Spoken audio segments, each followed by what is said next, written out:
22 जनवरी को भगवान जो राम है अपने मंदिर में विराजित होंगे, उसको लेकर ज़ोरों शोरों से तैयारियां चल रही है। पूरे देश ही नहीं, विदेशों में भी इसकी तैयारियां चल रही है। लेकिन 6 दिसंबर 1992 को क्या हुआ था, उसकी पूरी जानकारी लिए हमारे बीच कार सेवक हैं भारत भूषण जी, जिनसे जानेंगे कि क्या रहा। सर, पहले आपका TV9 में स्वागत करता हूँ। सभी को दर्शकों को प्रणाम। क्या रहा सर 6 दिसंबर 1992 को क्या हुआ था? आप कहाँ से गए थे, कैसे क्या रहा था, उसका थोड़ी सी जानकारी। 6 दिसंबर 1992 वो तिथि है जब एक विवादित ढांचा अपने स्थान से हटकर भगवान आज जहाँ 22 जनवरी को स्थापित और भव्य मंदिर बनेगा, उस स्थान पर 6 दिसंबर 1992 को 7 बजे भगवान टेंट में आ गए थे सायंकाल। उससे पहले वहाँ एक ऐसा ढांचा था जिस ढांचे से पहले भगवान राम का मंदिर था। तो आर्कियोलॉजिकल एविडेंस जब कोर्ट में सुनवाई चली तो निकला है कि वहाँ मंदिर था। उस मंदिर को किसने तोड़ा, ये देश भर को जानना जरूरी है।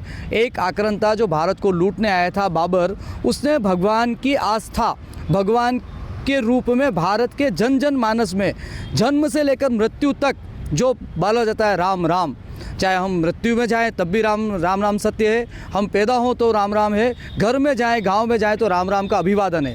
ऐसे राम का मंदिर तोड़कर वहाँ पर एक ऐसा ढांचा खड़ा किया जो मस्जिद नुमा आकार है। सुप्रीम कोर्ट ने से उसे विवादित ढांचा माना। उस विवादित ढांचे को तोड़ने के लिए हिंदू समाज ने, सनातन ने, भारत ने 500 साल का संघर्ष लड़ा और उस 500 साल के संघर्ष की परिणति में 1990 में कार सेवा हुई, जब लाखों कार सेवक वहाँ पहुँचे और उस समय के तत्कालीन मुख्यमंत्री मुलायम सिंह ने निर्दोष कार सेवकों को, निहत्थे कार सेवकों को गोलियों से भून दिया। उसकी प्रतिक्रिया में पूरे उत्तर प्रदेश में उनकी सरकार गई और 1992 में जनमानस के अनुरूप एक सरकार का गठन हुआ और 92 में कार सेवा का पुनः आग्रह हुआ। देश भर से लाखों करोड़ों कार सेवक वहाँ पहुँचे और उन्होंने उस ढांचे को हटाने का काम किया। सर, आप यहाँ से गए थे, उस समय क्या रहा था, कितनी उम्र थी, कैसे गए थे आप? मैं 1992 में 9वीं कक्षा का विद्यार्थी था। 90 की इस कार सेवा का दृश्य हम लोगों को याद है और रात भर हम लिखते थे, रामलला हम आएंगे, मंदिर वहीं बनाएंगे, सौगंध राम की खाते हैं, मंदिर वहीं बनाएंगे। ये उद्घोष, ये घोषणाएं हम जब लिखते थे और जाते थे, रात को राम लिखते थे एक्सरे प्लेट के काट पे, तो उस उत्साह में मुझे भी आया कि मुझे भी जाना चाहिए और विशेष अनुमति के साथ 14 साल की उम्र मुझे वहाँ भेजा गया और मैं वहाँ का प्रत्यक्षदर्शी और प्रत्यक्ष कार सेवक रहने का सौभाग्य प्राप्त हुआ। भगवान राम की गैलरी बनने का एक जो सौभाग्य प्राप्त हुआ कि वो जो बड़ा पुण्य कार्य रहा, उसमें मुझे भी एक छोटी सहभागिता मिली।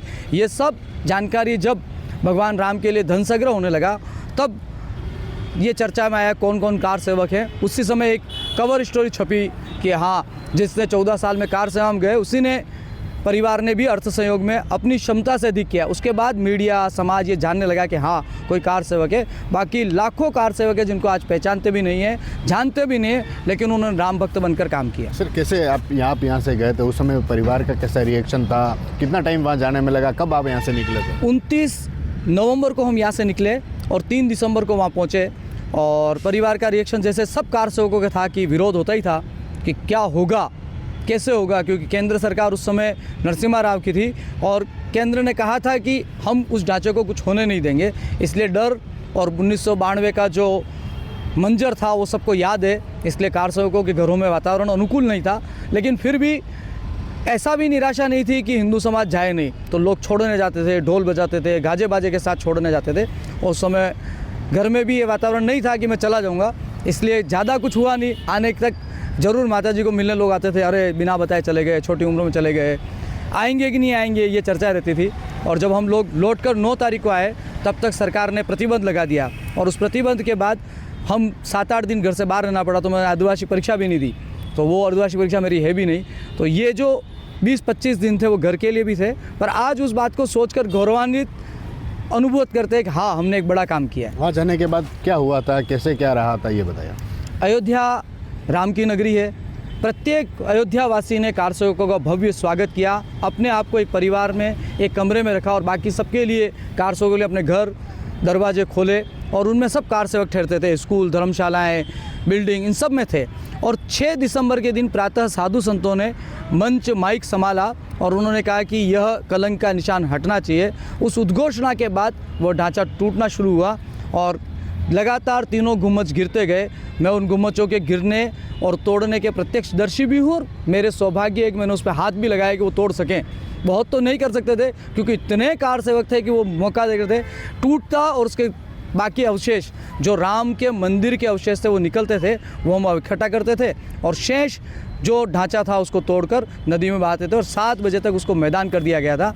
जब ये समाचार मिला केंद्र सरकार कोई एक्शन लेने वाली है तो सरयू के पाट पर इतनी सुरक्षा कारसेवकों ने स्वयं कर दी थी कोई सेना आ न सके, लेकिन कोई हिंसा ना हो ये भी पूरी सूचना और सावधानी थी। सर कैसे कह रहा अब मतलब उस समय भगवान राम जिस टेंट में विराजते थे उस समय वहाँ का क्या नज़ारा? टेंट में जब भगवान राम को स्थापित किया तो कारसेवकों का मन था कि हम एक ढांचा खड़ा कर दें, टेंट लगाएं, लेकिन उस समय के जो तत्कालिक नेतृत्व करता था उन्होंने कहा यहाँ बनेगा तो भव्य मंदिर ही, और उसकी परिणति होते हुए आज देखकर अत्यंत हर्ष भी है। और हमारे भगवान राम खुद सुप्रीम कोर्ट में खड़े होकर अपना केस लड़े कि हाँ ये मेरा घर है और उसके बाद जीते। इससे ज़्यादा लोकतांत्रिक निर्णय और इससे ज़्यादा लोकतांत्रिक प्रक्रिया किसी धर्म में नहीं हो सकती। भगवान खुद कोर्ट में खड़े हों और 500 साल के संघर्ष में सनातन और भगवान एक होकर लड़े हैं, तो सनातन और भगवान दोनों का मंदिर निर्माण हो रहा है। 2024 लग चुका है और 24 में भगवान राम मंदिर और 1992 से इस में जो रहा उस समय क्या लगता है, इस तरह की उम्मीदें थी कि फिर से भगवान है जो मंदिर में? हम कहते थे रामलला हम आएंगे, मंदिर भव्य बनाएंगे। लोग कहते थे तारीख नहीं बताएंगे, तारीख बताइए, प्राण प्रतिष्ठा हो रही है, और वो होना था। ये सौभाग्यशाली कि हम अपनी आंखों से ये देख पा रहे हैं। बाकी जिन्होंने उस संघर्ष को लड़ा उसमें से कई लोग चले गए, माननीय अशोक जी सिंघल उसके प्रणेता भी रहे और उसके संयोजक भी रहे, उनको जाना हुआ। लेकिन हाँ, पीढ़ी दर पीढ़ी संघर्ष के बाद 500 साल हमारे पुरखे चले गए, लेकिन हम सब सौभाग्यशाली हैं कि हम ये होते हुए देख रहे हैं। कितनी खुशी है आज इस तरह का मंदिर बन रहा है? जितनी खुशी पूरे समाज को है उतनी ही खुशी हर कार सेवक को है कि हाँ हम सौभाग्यशाली हैं, हम इसके परिणति हुई है और आज वो देखने को मिल रहा है। देश भर से कार सेवक वहाँ जाने के लिए भी तैयार है। समय जब बुलाएगा राम भगवान और वहाँ का ट्रस्ट तब सब लोग जाएंगे भी।